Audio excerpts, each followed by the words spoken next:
Ya, kita langsung aja ke bahan yang sudah selalu rutin kita bahas. Baik, saya mau share bahan diskusi kita. Ya, yang lalu saya sudah membahas ya macam-macam kejadian di gereja dengan orang-orang yang ya banyak orang-orang yang didewakan. Tapi ya Tuhan menunjukkanlah manusia memang bukan dewa. Ya, orang-orang yang diberhalakan.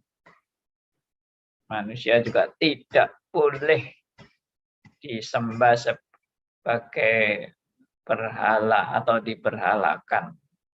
Ini semua sudah tahu sebetulnya, tapi namanya manusia ya. Kita kan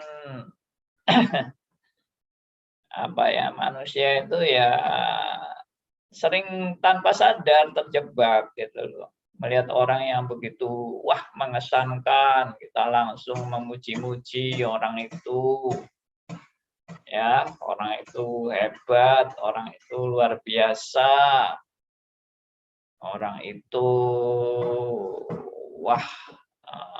hamba Tuhan yang sangat baik dan sebagainya. Jadi kita seperti orang mabuk itu. Kalau lihat hamba Tuhan yang sempurna itu jadi orang mabuk kita. Lalu muji-muji, nyembah-nyembah. Waduh. Udah itu di hadapan Tuhan sudah sama sekali tidak berkenan itu. Ya. Tuhan itu paling benci apa yang dikagumi manusia. Saya ulangi ya, ini bukan kata-kata saya, ini firman Tuhan ini. Tuhan itu paling benci apa yang dikagumi manusia. Ya sudah, tinggal Anda cari aja apa yang kita kagumi. Yaitu yang dibenci Tuhan. Kecuali kita seharusnya ya hanya mengagumi Tuhan aja, bukan mengagumi yang bukan Tuhan gitu loh. Artinya yang patut dikagumi manusia itu cuma satu, yaitu Tuhan, bukan manusia. Tapi itu tidak berarti lalu kita boleh menghina manusia, kemudian meremehkan atau merendahkan atau bahkan memaki-maki manusia seolah-olah kita yang paling baik gitu. Itu juga salah. Ya. Kalau kita mau maki-maki manusia itu ya maki-makilah dirimu sendiri. Ya, sebelum memaki-maki orang lain, maki-makilah dirimu sendiri karena kamu juga enggak lebih baik dari orang lain, gitu loh. Nah, itu firman Tuhan tuh banyak membuat diri kita seperti mengaca diri kita sendiri. Cermin ya, firman Tuhan itu seperti cermin. Makanya Tuhan Yesus bilang, sebelum kamu melihat selembar di mata saudaramu, ya, lihatlah dulu ada balok di matamu yang kamu sendiri tidak lihat. Wah, itu bagi saya itu benar-benar menohok itu ya. Sebelum kamu melihat selumbar di matamu, di mata saudaramu, lihatlah balok yang ada di matamu sendiri. Wah, itu enggak enak itu. Ya. Oke. Ya, saya ajak saudara doa ya. Kita berdoa, kita mendoakan teman-teman kita yang sakit. Mereka yang juga mengalami pencobaan yang berat ya. Mungkin ada masalah keluarga juga. Ya sekali-sekalilah kita doa syafaat ya untuk teman-teman kita yang mungkin mengalami masalah. Dan memang hidup manusia tidak pernah lepas dari masalah ya. Tidak pernah lepas dari masalah. Selalu ada masalah itu. Dan itu ya itu bagian dari kehidupan yang harus dijalani memang. Hidup itu selalu bermasalah. Makanya ada yang bilang kalau masalah sudah tidak ada itu namanya ya sudah mati. Orang mati itu orang yang tidak ada masalah. Tapi kalau mati masuk neraka, waduh, masalahnya kekal. Ya, oke. Ya, mari kita berdoa ya. Kita bersyukur kepada Tuhan. Bapa yang di surga, kami mau datang kepada Tuhan. Karena sekali lagi kami disadarkan betapa kami ini sangat tidak layak di hadapan Tuhan dan betapa kami seringkali melakukan hal-hal yang tidak berkenan di hadapan Tuhan, di mana kami juga seringkali mengagumi yang dibenci oleh Allah. Kami mohon ampun dan biarlah Tuhan boleh berbelas kasihan kepada kami semua, supaya kami sadar siapa sih diri kami di hadapan Tuhan. Kami juga berdoa untuk teman-teman kami yang lagi sakit, yang lagi terkena Omikron.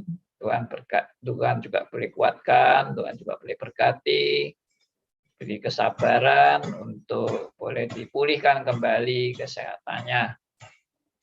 Kami juga bersyukur untuk kesempatan kami boleh berdiskusi bersama, dan biarlah melalui diskusi ini kami juga boleh saling mengasihi, saling menghormati, dan belajar juga bertumbuh bersama dalam kebenaran firman-Mu.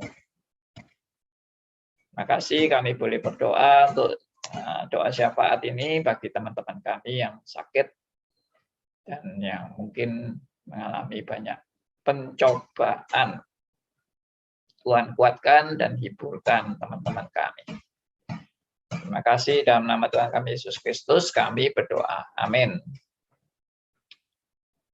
Ya, oke, langsung ke bahan. Jadi ini sudah kita bahas ya, takut mendapat malu, kehilangan atau takut dicela. Sebagian orang yakin bahwa sedikit saja ketakutan untuk mempermalukan atau mendatangkan celah bagi diri mereka sendiri atau karena nama Kristus merupakan dorongan yang cukup kuat agar berdiri teguh pada hari pencobaan. Ini hanya bisa diterapkan pada pencobaan yang melibatkan dosa yang terbuka dan yang mudah terlihat. Mereka yang bersandar pada motivasi ini akan segera tahu pada hari pencobaan bahwa ternyata motivasi ini tak sekuat yang mereka sangka. Oke, kita langsung aja ketiga. Ya, takut mengusik hati nurani dan takut pada neraka. Silakan ada yang mau teman bacakan ini kalimat ini buat kita semua. Saya bacakan, Pak. Silakan, Pak Endato. Takut mengusik hati nurani dan takut pada neraka. Takut melukai hati nurani dan takut masuk neraka merupakan pikiran-pikiran yang pasti sering muncul dalam hati kita. Namun demikian, ketakutan-ketakutan ini sendiri bukan merupakan jaminan bahwa kita akan berdiri teguh pada hari pencobaan. Iya.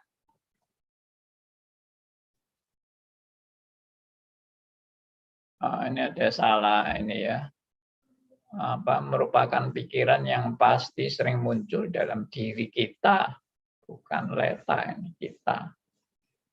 Namun demikian ketakutan ini sendiri bukan merupakan jaminan bahwa kita akan berdiri teguh pada oke, ini sama ya dengan yang sebelumnya. Kalau yang sebelumnya ini kan takut mendapat malu, ya, takut kehilangan, ya mungkin kehilangan harga diri atau kehilangan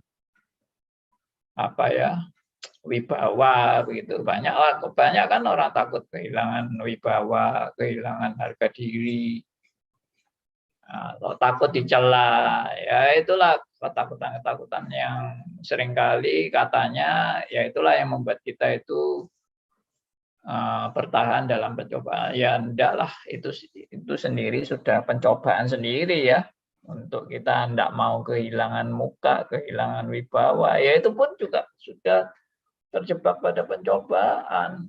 Ketakutan semacam itu bukan malah menghindarkan diri kita dari pencobaan, malah sudah jatuh dalam pencobaan. Jadi kelihatannya orang yang mau menghindarkan dari pencobaan jatuh ke dalam pencobaan.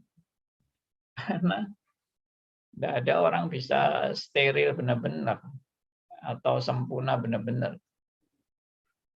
Yang ketiga, ya ini tadi ya, takut mengusik hati nurani dan takut masuk neraka. Artinya kita ini masih ada hati nurani gitu loh. Ya toh? Dalam mau berbuat dosa itu kita masih punya hati nurani.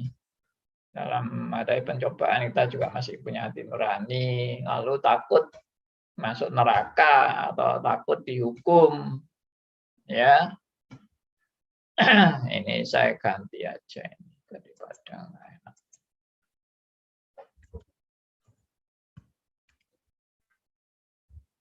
Ya. Jadi bagaimana ini ya? Kita lanjutkan aja deh. Jadi memang tidak dijamin orang yang berdasarkan hati nurani, ya. Saya masih punya hati nurani. Saya orang yang masih takut akan Tuhan. Dan saya juga tidak mau masuk neraka. Nah, itu dianggap satu motivasi yang kuat untuk menghadapi pencobaan. Tapi sebetulnya itu juga hati nurani itu harus disadari ya, hati nurani itu tidak ada yang benar-benar murni 100% tidak ada. Karena apa? Karena hati nurani kita itu sudah tercemar atau ternoda. Ya, tercemar, ternoda. Lalu ada istilah lain terdistorsi. Ya, distorsi. Ya, apa itu bahasa Indonesia? Ya, terdistorsi sudah. Bahasa Indonesianya tidak ada itu, distorsi. Distorsi itu mungkin gangguan atau ya pokoknya suatu yang membuat tidak murni lagi, itu terdistorsi. Ya samalah ternoda, tercemari ya. Terkontaminasi, betul ya. Ya itu mirip-mirip lah kata-kata itu. Jadi hati nurani ini sudah tidak ada yang murni 100%, itu tidak ada, omong kosong itu. Kalau ada orang bilang hati nuraniku bersih, tak bernoda, ya murni, suci, ya itu kan itu kan baca puisi kayak gitu itu ya toh. Tapi kalau jujur, mau aku jujur ya hati nurani kita ini sudah ternoda. Jadi saya tidak katakan, jangan salah ngerti ya, saya tidak katakan ya sudah hati nuranimu rusak bejat ya sudah silakan ikuti aja kebejatanmu dan kerusakanmu, itu nggak apa-apa karena kenyataannya manusia. Saya nggak ngomong gitu loh ya, saya cuma ngomong hati nurani yang 100% sempurna itu enggak ada, itu bohongan. Kalau ada orang-orang yang menganggap aku murni, aku bersih, aku tak bernoda, ya toh, aku suci, aku tak bercacat, itu banyak omong kosong semua dan nggak usah percaya omong-omong kayak gitu. Kalau kita percaya, kita dibodohi sudah, dibodohin. Iklan, Pak. Iklan. Oke ya, jadi kita juga kalau tahu hati nurani orang yang tidak suci, tidak murni, juga jangan kecewa. Karena ya itu kenyataan lah. Kita jangan kecewa, kenyataan itu. Dan diri kita pun juga kayak gitu. Kita pun mengajarkan saudara dan saya itu tadi, balok di matamu itu lihat dulu. Kamu tuh juga nggak lebih baik dari orang-orang yang kamu nilai brengsek itu. Ya, jadi kita ini nggak lebih baik dari mereka yang kita hakimi itu, ya. Lalu takut masuk neraka. Wah, ini dulu juga saya pernah mengalami masa-masa takut masuk neraka itu. Ya, kalau aku mati sekarang, aku pasti masuk neraka. Waduh, ya, ketakutan itu ya. Ya, memang orang yang takut masuk neraka ini biasanya takut berbuat dosa. Ya, takut berbuat dosa dan kemudian menjaga hidup supaya tidak berdosa. Tapi ya kalau mau jujur lagi, mana ada orang bisa benar-benar saleh 100% sempurna tanpa cacat, tanpa kelemahan dan tanpa dosa di hadapan Tuhan. Mana ada? Enggak ada. Ya paling bagus, paling hebat dari orang-orang yang takut neraka ini ya meminimalisasi dorongan-dorongan untuk berbuat hawa nafsu dan dosa-dosa itu diminimkan gitu ya, diminimkan dan istilahnya enggak diumbar-umbar lah bahasa Jawanya, diumbar-umbar itu disuburkan gitu ya, tambah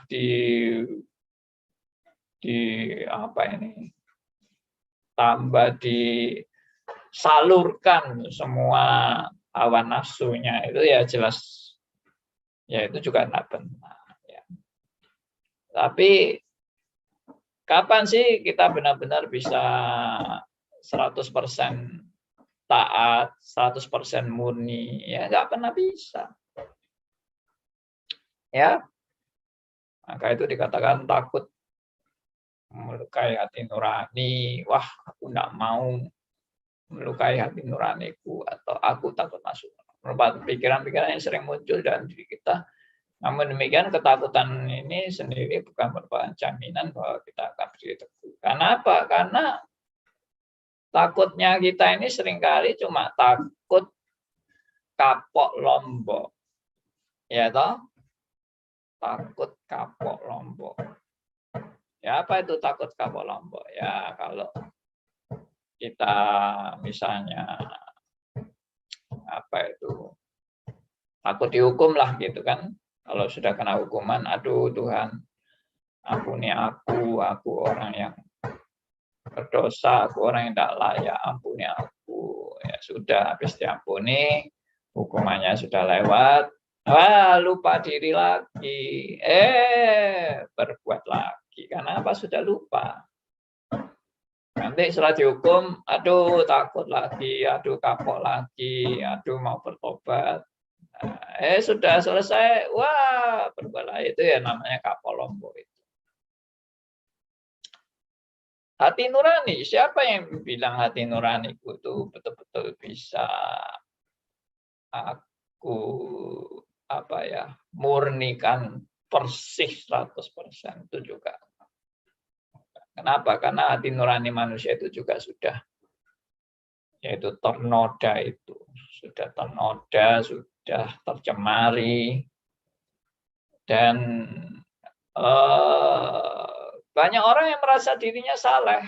Dengan hati nuraninya yang dia murni, bersih itu dia merasa dirinya saleh. Dia merasa dirinya sudah tidak ada cacatnya. Nah, itulah justru jebakan hati nurani yang palsu. Kita sudah terjebak dalam kepalsuan hati nurani. Ya, kasihan ya. Jadi kayak kelihatannya manusia ini nggak pernah bisa benar-benar mengalami apa yang dia dambakan, yaitu tadi hati nurani yang bersih tanpa dosa. Ini memang nggak bisa. Anda kalau merasa hati nurani Anda sudah bersih dan sempurna, itu Anda sudah terjebak oleh tipu muslihat iblis atau oleh sugesti Anda sendiri. Ya karena memang nggak ada orang yang bersih, murni bersih itu nggak ada. Ya, saya harap ini jangan disalah mengerti, lalu ya sudah, kalau gitu aku tak dosa terus saja, aku tak nikmati dosaku, karena Pak Andi bilang memang tak ada hati nurani murni, dan memang tidak ada orang yang sempurna, jadi ya saya berbuat dosa pun nggak masalah. Itu sudah biasa, berdosa itu biasa. Ya, enggak apa-apa ya. Semua masyarakat rusak. Nah, kalau saya sendiri tidak rusak kan saya yang jadi orang aneh. Ya, saya ya ikut-ikut rusak lah. Karena masyarakat semua juga rusak. Semua korupsi, ya saya juga korupsi lah, wajar itu ya. Ya, enggak apa-apa. Kan mereka korupsinya terlalu besar. Aku kalau korupsi ya masih ada rem-remnya lah. Korupsi-korupsi sedikit. Ya itu tidak benar. Ya. Saya tidak pernah mengajari seperti itu. Tapi yang saya ajari adalah kita dalam segala keadaan kita tetap adalah orang yang sudah bercacat. Tapi tidak berarti lalu ya itu tadi kita hambur-hamburkan dan suburkan segala dosa-dosa kita juga tidak. Karena ya, kita masih ingat kan yang namanya proses pengudusan, sanctification, proses menyangkal diri, pikul salib, ya, lalu proses kehancuran, keakuan, itu kan sudah saya ajarkan semua. Itu kita sedang dalam proses. Makanya teologi sukses itu bukan firman Tuhan, teologi sukses itu ajaran setan. Ya, kalau ikut Tuhan pasti kaya, ikut Tuhan pasti sukses, ikut Tuhan pasti nanti dapat mobil-mobil mewah, ya ikut Tuhan nanti kedudukannya pasti akan dipromo makin naik tingkat terus kedudukannya. Tuhan pasti hidupnya lancar, ya pokoknya segala usaha pasti berhasil. Ya itu juga suatu tipu muslihat iblis. Ya kita nggak usah ikut ajaran-ajaran ngaco-ngaco seperti itu. Tapi saya juga tidak katakan ikut Tuhan pasti melarat, pasti miskin, pasti sakit-sakitan terus dan tidak pernah sukses, gagal terus, yang enggak juga. Ya hidup itu dijalani aja apa yang Tuhan mau saya ambil. Dan tiap perjalanan hidup orang percaya Tuhan menghendaki saudara dan saya bertumbuh dalam kebenaran demi kebenaran. Itu yang Tuhan mau. Kita bertumbuh dalam kebenaran demi kebenaran. Kalau ada terkena COVID, ya tetap Tuhan mau saya bertumbuh melalui pengalaman saya kena COVID. Saya bersandar pada Tuhan. Kalau Tuhan mau panggil saya pun saya seharusnya siap. Jadi anak Tuhan yang siap menghadapi segala keadaan. Itu pun belajar. Nggak ada orang yang 100% siap tanpa belajar. Nggak ada. Kecuali orang kadrun itu ya. Yang pikirannya kacau balau sudah di waspring. Dia itu bukan melakukan itu karena kesadaran, tapi karena di waspring. Ya, para kadrun itu. Kita kan bukan waspring. Kita justru disadarkan dan diinsyafkan. Itu. Ya, kita bukan positive thinking, kita bukan sugesti diri, kita bukan menghipnotis orang ya untuk punya keyakinan-keyakinan yang ekstrim. Tidak, kita tidak pernah melakukan brainwash itu ya. Oke, Andi. Ya silakan Bu.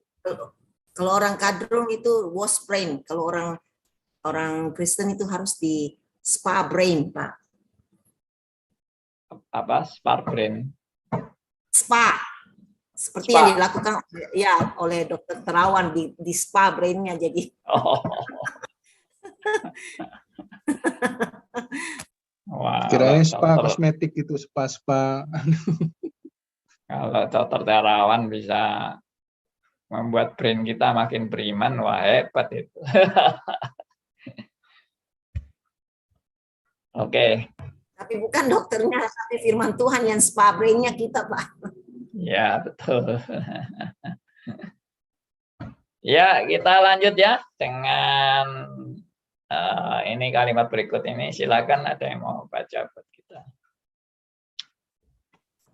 Ya, paling tidak ada 3 alasan mengapa pikiran-pikiran ini bisa gagal mempertahankan kita. 1, ada kalanya kedamaian hati nurani yang ingin dipertahankan seseorang merupakan rasa damai yang palsu. Sesudah Daud berdosa dengan Bathsheba dan sebelum Nabi Nathan datang, Daud merasa damai. Itu adalah kedamaian yang palsu. Yang lebih buruk, banyak orang yang percaya mengira bahwa dia sudah berdamai dengan Allah.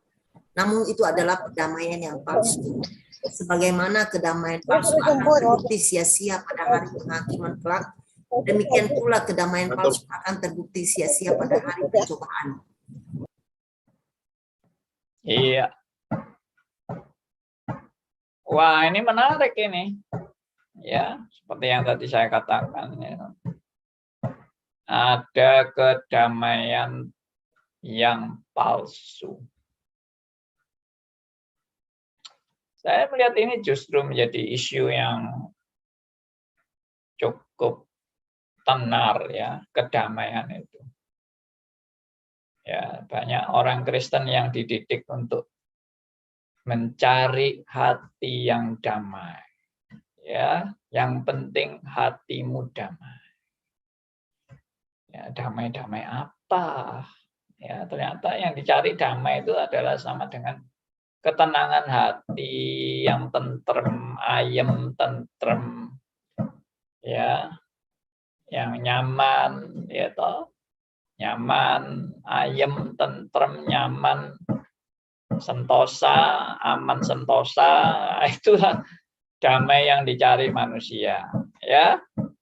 Ya, saya pernah membahas tentang damai ini di pelajaran doktrin Allah, di mana manusia itu berjiwa yang rapuh, ya. Manusia yang berjiwa rapuh ini mendambakan satu pegangan, ya, pegangan hidup lah. Karena jiwanya rapuh, dia perlu pegangan hidup. Dan tapi dia tidak menemukan pegangan hidup itu dalam kenyataan di dunia. Dia tidak menemukan pegangan hidup itu. Akhirnya apa itu yang terjadi? Akhirnya dia berimajinasi. Berimajinasi tentang Allah yang maha baik, Allah yang menjamin hidupku, Allah yang memberi aku damai sejahtera, ketenangan, ya, Allah yang selalu menyertai aku, melindungi aku, ya, tidak pernah meninggalkan aku dan sebagainya. Nah, itu kedamaian yang didambakan oleh jiwa-jiwa yang rapuh menghadapi dunia yang penuh dengan kesulitan, dengan kekejaman, dengan kemunafikan, dengan ya macam-macam lah kejahatan-kejahatan dan kepalsuan yang ada. Itu kecewa kan? Jiwanya kecewa dan dia ingin Tuhan, dia ingin ada Tuhan yang bisa membawa dia kepada kedamaian yang sejati. Ini akhirnya orang ini berimajinasi. Dia bukan betul-betul ketemu Tuhan, tapi dia ketemu Tuhan dalam imajinasinya atau dalam khayalannya. Jadi Tuhannya itu Tuhan tanda petik, Tuhan dalam khayalan, bukan Tuhan yang benar-benar Tuhan, bukan Tuhan yang benar-benar nyata, tapi Tuhan palsu. Karena dalam imajinasi, dalam angan-angan, dalam khayalan. Nah, ini pernah saya bahas doktrin Allah. Jadi orang cari Allah yang palsu dan menciptakan Allah yang palsu dan juga menciptakan rasa damai yang palsu. Nah, inilah ada istilah berdamai tapi palsu, ya. Kedamaian yang palsu. Saya senang dengan istilah ini. Saya sebelum membaca buku ini saya sudah pakai istilah itu tadi, menciptakan kedamaian yang palsu, Allah yang palsu, ya, kasih yang palsu. Jadi kita memang berimajinasi dengan damai, Allah yang memberi damai, Allah yang memberi kasih, Allah yang memberi perhatian. Tapi semua itu hanya Allah ciptaan. Berarti kan sesuatu yang palsu. Tidak benar-benar real. Nah, seringkali kita membuat atau menciptakan sendiri damai-damai palsu. Dan kita merasa tenang. Tenang dalam kepalsuan. Ya. Nah, di sini dikatakan yang lebih buruk, banyak orang yang belum percaya mengira bahwa dia sudah berdamai dengan Allah. Nah, padahal percaya aja belum. Gitu. Dia merasa sudah berdamai dengan Allah. Itu kan konyol kan. Namun itu adalah perdamaian yang palsu. Sebagaimana kedamaian palsu akan terbukti sia-sia pada hari penghakiman kelak. Demikian pula kedamaian palsu akan terbukti sia-sia pada hari pencobaan. Ya, berbahayalah dengan kepalsuan-kepalsuan, iman palsu, Allah palsu, ya, damai palsu, kasih palsu. Banyak barang-barang palsu yang dijual oleh iblis untuk kita membelinya. Dan kita merasa happy dengan barang-barang palsu. Nah, itu akan menjadi suatu kekonyolan, ya.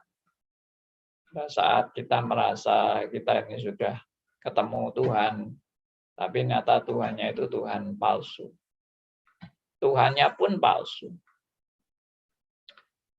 Makanya saya kan pernah kasih ceramah juga ya, bahwa the God of Arminianism and God in the Bible, ya itu siapa sih Allah yang diperkenalkan oleh Arminianism? Nyata itu bukan Allah Alkitab. Misalnya Allah yang membiarkan kita binasa. Apa itu Allah Alkitab yang membiarkan kita kehilangan keselamatan? Allah yang tidak memberikan jaminan keselamatan. Akhirnya gara-gara perbuatan kita yang tidak setia, ya kita akhirnya binasa. Karena Tuhan tidak menjamin keselamatan kita sampai pada akhirnya. Semua tergantung pada kesetiaan kita sendiri. Nah, itu juga bukan ajaran Alkitab, itu Injil palsu. Ya maaf ya, saya mungkin memilah. Katanya kalau menurut Arminian itu awalnya memang betul-betul Injil. Awalnya memang betul-betul anugerah. Kristus memang benar-benar mati untuk menebus dosa manusia. Jadi itu hanya only by grace, yes, di awalnya. Tapi di kemudiannya, akhirnya kan dituntut bahwa perbuatan kita yang nanti akhirnya menentukan kita selamat atau tidak. Loh, akhirnya bukan awalnya amazing grace, akhirnya bukan amazing grace lagi. Akhirnya adalah tanggung jawabmu. Itu tanggung jawab. Makanya ada orang Kristen yang antara iman dan perbuatan itu terpecah. Dia bilang iman itu hanya pada awalnya, tapi pada akhirnya perbuatanmu yang menentukan keselamatanmu. Nah, itu apa itu? Itu standar keselamatan yang sama sekali nggak konsisten. Di awalnya iman, di akhirnya perbuatan. Ya, itu konyol kan. Itu juga ajaran-ajaran yang sebetulnya ajaran yang tidak alkitabiah sama sekali. Tapi ya banyak orang merasa itu benar. Ya, saya juga terjebak dulu dengan ajaran-ajaran yang salah itu. Oke ya, saya berhenti sampai di sini. Jadi kita hati-hati dalam jebakan-jebakan kedamaian yang palsu ini, karena ya banyak orang merasa dia sudah merasa benar karena dia mempunyai rasa damai. Tapi saya pernah bilang kan, Nabi itu apa merasa damai terus sih? Nabi itu justru merasa apa ya? Merasa justru tidak ada damai. Karena apa? Karena dia melihat bangsa Israel yang tegar tengkuk, keras kepala. Bagaimana dia bisa berdamai dan tenang, merasa tenang, nyaman, aman, sentosa itu bagaimana Nabi bisa merasa seperti itu? Tidak mungkin. Saya yakin semua nabi penuh dengan keresahan, kesedihan, ratapan, ya, penderitaan. Oke. Ya, ini Deviana ini sering mic-nya kok tiba-tiba bisa. Saya mute aja. Nah, ini sudah di-mute. Oke, silakan teman-teman, ada yang mau menanggapi tentang kedamaian palsu ini, tentang tadi kita sudah bahas tentang hati nurani, lalu takut pada neraka. Ya, memang ya banyak orang takut neraka.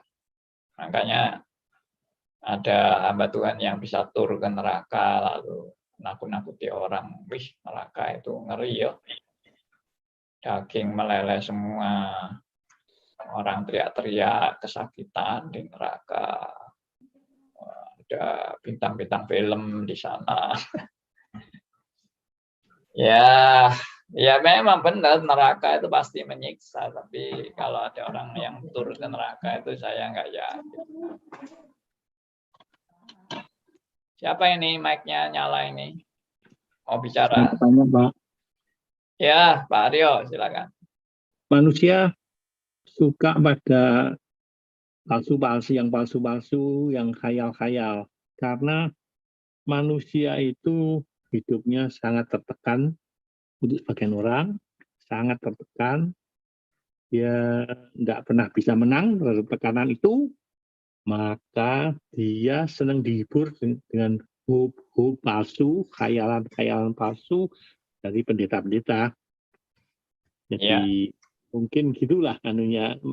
Malah seneng kalau jelas dia tuh ngerti nih itu dipalsu, kayak prosperity gospel. Sudah pasti tahu lah nih ditipu. Tapi kenyataan hidup begitu melemahkan dia, sehingga ya sudahlah, saya tidak dapat yang asli, saya bisa dapat hope saja, sudah senang. Jadi Pak Pendeta itu menjual hope yang palsu tadi itu. Mungkin gitu. Waduh, seneng itu. Tumbuh ketemu tutup. Betul. Ya, itu aja, Pak. Jadi ada penghibur palsu juga. Jadi klop. Jadi ada banyak orang berharap yang tidak mungkin terjadi, yaitu misalnya hidup yang penuh dengan kedamaian, hidup yang penuh dengan kasih sayang, hidup yang tidak ada kekerasan, tidak ada kepalsuan, ya, tidak ada kejahatan, ya, yang nyaman-nyaman dan enak-enak itulah. Nah, lalu muncullah janji-janji palsu dan penghibur-penghibur palsu, ya klop memangnya. Wah, ini saya menemukan hidup yang penuh dengan jalan yang lancar, ya, sukses selalu, kaya raya, sehat selalu, tidak ada penyakit, tidak ada kesulitan, tidak ada hambatan. Ya, senang-senang terus dalam Tuhan, pasti senang, sukacita, tidak ada kesusahan. Nah, saya juga dulu pernah itu kena itu, mabuk itu.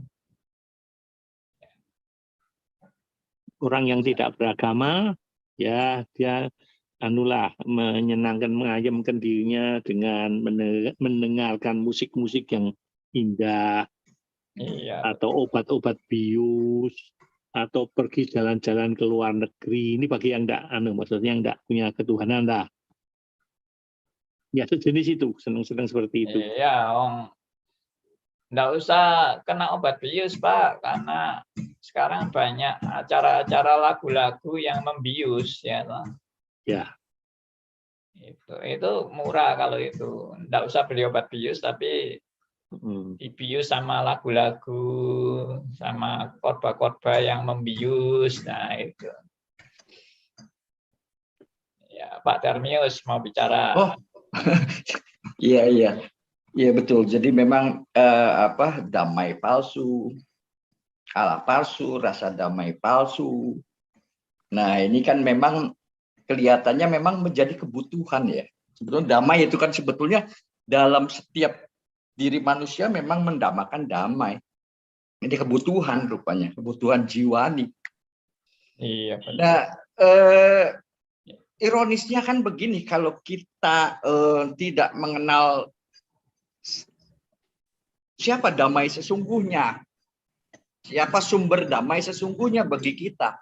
Karena zaman selalu, khususnya hari-hari ini, kebutuhan akan damai itu kemudian kan dipenuhi, kemudian berbarengan dengan zaman yang memang mengejar kenikmatan, hedonis, kenikmatan. Nah, kira-kira pasar ini yang bisa juga kita berbicara di kekristenan. Pasar ini nih, kebutuhan ini nih, yang kemudian dipergunakan dengan positive thinking, iman palsu itu.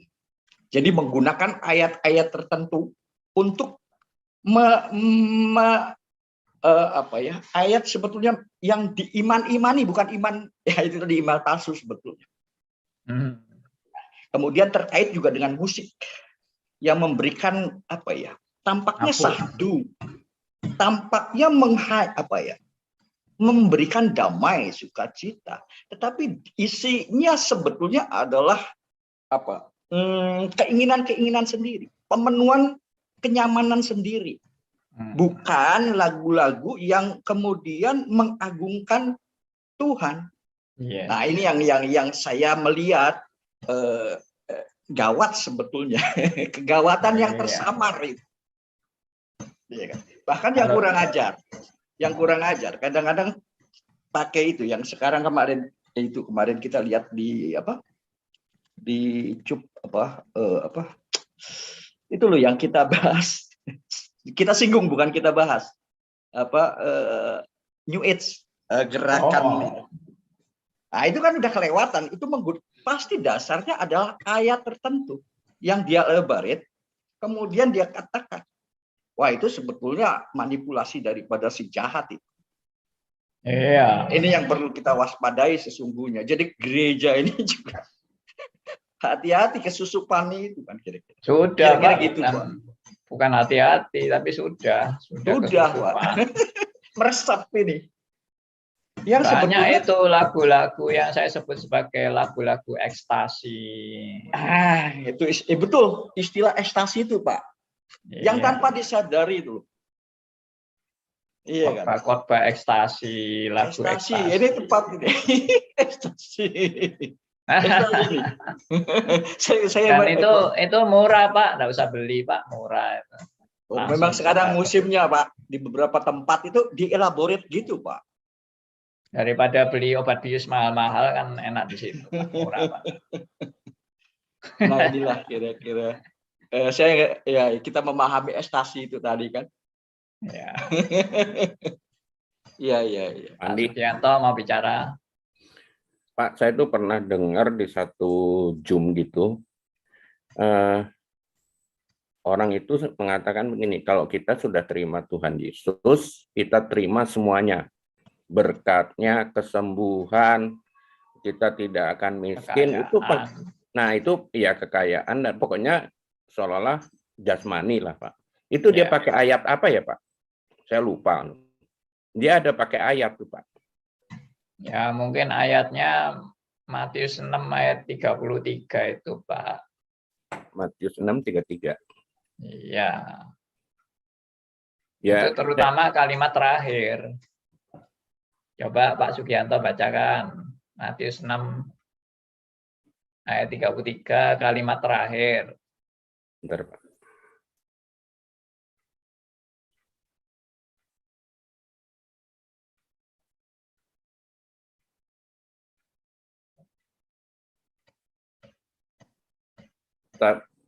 Oh, maka semuanya akan ditambahkan kepadamu. Nah, itu. Masa cuma pakai ayat ini aja, dia kan bisa Oh ya, tambahkan. enggak, banyak, ayatnya banyak. Tapi itu kan salah satu, Pak. Semua akan ditambahkan kepadamu. Nah, semuanya dia anggap ini semua ya, dia pegangnya itu ya. Iya, semua. Semua kesehatan, semua harta. Nah, tapi kenapa nggak dia bilang kesusahannya kan sama. Enggak ada. Tuhan enggak pernah ingin kita susah. Itu selalu kuncinya kan di situ. Ya, selalu kuncinya. Tuhan enggak pernah ingin kita susah. Tuhan ingin kita gembira, senang, hidup lancar, enak, nyaman. Itu termasuk teologi apa, Pak? Ya, teologi sukses. Teologi sukses, betul. teologi kemakmuran. Ya, toh, teologi kenikmatan. Nah, kalau kita dihadapkan seperti itu, kita membantahnya gimana, Pak? Ya, kasih ayat-ayat yang bertentangan dengan itu kan. Misalnya Filipi 1 ayat 29. Nah, itu orang dikasih itu bingung dia jawabnya. Ya, Filipi 1 ayat 29 coba dibacakan.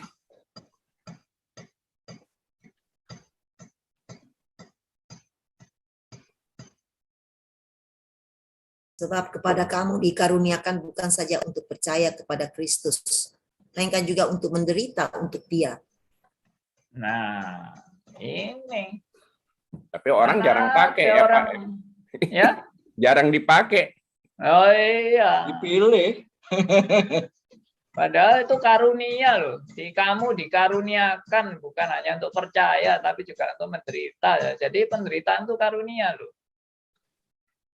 Nah, banyak orang kan enggak mau karunia menderita, maunya kan karunia senang-senang, enak-enak, sembuh dari penyakit, ya toh, sukses, kaya raya. Itu karunia yang diharapkan. Tapi kalau karunia menderita, oh no. Gerejanya ditinggal ya, Pak. Iya, gerejanya ditinggal. Oh, ayat tadi aja disunat. Loh, tadi ayatnya disunat itu. Yang di mana tadi? Matius 6 ayat 33. Lah kan disunat itu. Sebelumnya salah, Pak.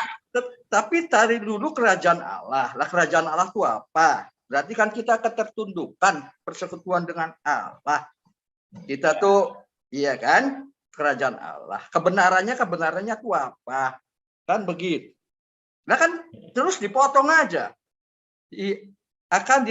Yang ditekankan akan ditambahkan kepadamu, kan disunat ini. Iya, semuanya akan ditambahkan. Nah, itu kalau Pak Sugianto bagus itu. Semuanya itu mestinya termasuk penderitaan. Ya, Pandi kalau tidak salah pernah membahas ini di mana ya? Iya, saya pernah bahas itu. Nah, bahwa semuanya itu ditambahkan bukan kesenangan, kenikmatan atau apa, tapi diikut sertakan di dalam kerajaan Allah gitu. Iya, kerajaan Allah tuh kan, poinnya apa? Kan jadi dia punya ditambahkan di sini itu tidak boleh dilihat dalam hal seperti fenomenal, tapi yang mata duniawi. Istilah baru sekarang, Bu, tukang sunat gitu. Saya ada pertanyaan Pak Gianto, Pak.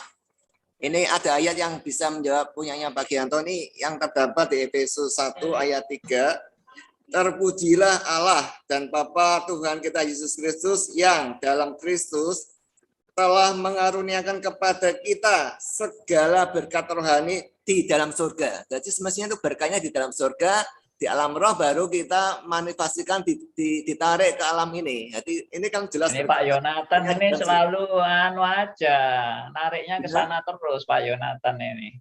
Loh, ini ayatnya memang berkata di dalam surga kok. Loh, ya tadi ayat saya itu dijelaskan, coba Filipi 1 ayat 29. Itu berkat rohani apa? Dua-dua kan ada, Pak. Kan Bapak bilang yang ini ada, yang ini ada. Ini kan juga ada. Ini masih di dalam surga. Iya, tetapi berkat rohani itu termasuk penderitaan, Pak. Iya, saya tidak membantah. Itu ada. Ya, tapi Bapak ya harus ekstrimnya seimbang. Ada yang ini ada. Betul. Loh, iya, saya kan tidak bilang itu tidak pernah ada. Saya bilang kan, tapi yang diberhalakan manusia itu yang menyenangkan dirinya.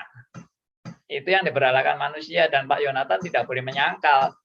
Manusia memang memberhalakan segala sesuatu untuk kenikmatan dirinya sendiri. Betul. Betul sekali, Yes. Pak Yonatan. Dan kita harus ingat dan sadar itu berhala. Dan berhala tidak disukai Tuhan. Nah, itulah Pak. Hati-hatilah. Karena itu Tuhan kan juga mengatakan menyangkal diri, memikul salib kita. Salib kita jangan itu kedagingan. Iya, kita jangan terbius dengan bujukan-bujukan teologi sukses yang memabukkan manusia. Ya, saya tidak menyangkal Tuhan bisa memberkati kita dengan kekayaan, dengan kesembuhan. Saya tidak menyangkal, tapi kalau itu menjadi tujuan kita, itu yang nggak benar, gitu loh. Itu bukan untuk keakuan kita itu. Itu semua demi kemuliaan Allah, bukan untuk kenikmatan kedagingan kita. Ya, oke. Terima kasih. Terjebak, Pak Yonatan. Pak Yonatan jangan terjebak dengan ini.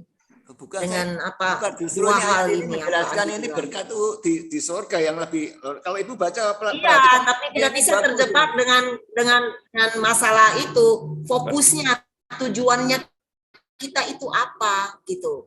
Kalau itu merupakan tujuannya kita, itu sudah terjebak di dalam seperti yang Pak Andi bilang, yaitu kita memberhalakan.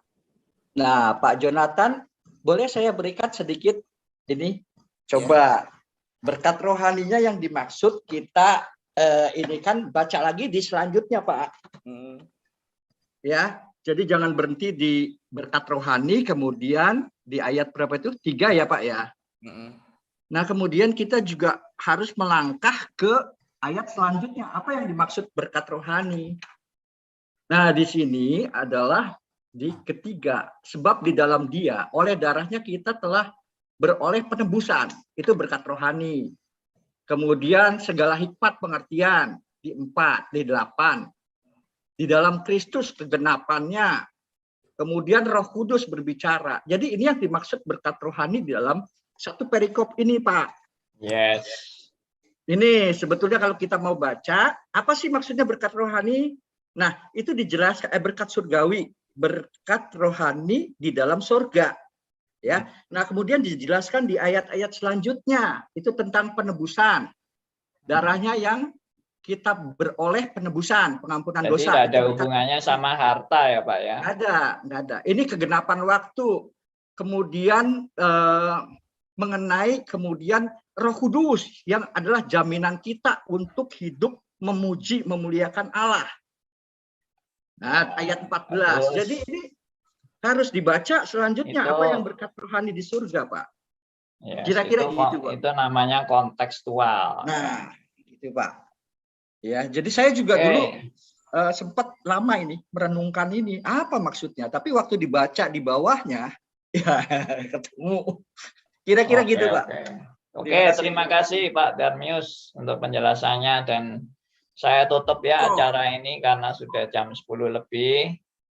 Jadi mohon ini menjadi satu berkat bagi kita semua, saling boleh membagi dan kita boleh saling melengkapi satu dengan yang lain.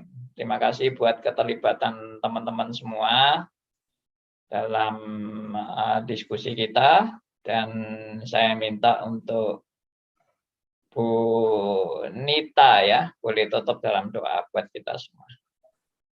Silakan. Baik, Bang. Mari kita berdoa. Tuhan Allah Bapa dalam surga, kami bersyukur dan berterima kasih kalau 1 jam ke depan Engkau memberitahukan kepada kami jalan kebenaran-Mu. Terima kasih untuk berkat-berkat-Mu yang selalu tersedia dalam hidup kami. Ya. Sekalipun yang kami alami itu adalah kesulitan, pencobaan, masalah, yang seringkali membuat kami kecewa Tuhan, tapi kami tidak mau terpuruk jatuh. Tapi kami mau bangkit karena kami percaya Engkau adalah pengharapan kami, sandaran kami, yang kami butuhkan dalam hidup kami hari lepas hari. Di mana kami mau tetap hidup bergantung kepada Tuhan. Ajarkan kami untuk kami menyadari siapa diri kami yang sebenarnya, yang selalu hanya memiliki pengharapan di dalam Tuhan. Terima kasih. Jam ke depan yang akan kami jalani hidup kami tidak tahu apa yang akan terjadi. Tapi kami mau menyerahkan hidup kami ke dalam tangan-Mu. Engkau sendiri yang berkarya. Terima kasih Bapak. Terima kasih buat Pak Andi yang sudah memberikan pada kami kebenaran firman-Mu. Biarlah itu tertanam dalam hati kami, tidak lalu dengan sia-sia. Tapi boleh kami lakukan dalam hidup kami dengan pertolongan Tuhan sendiri.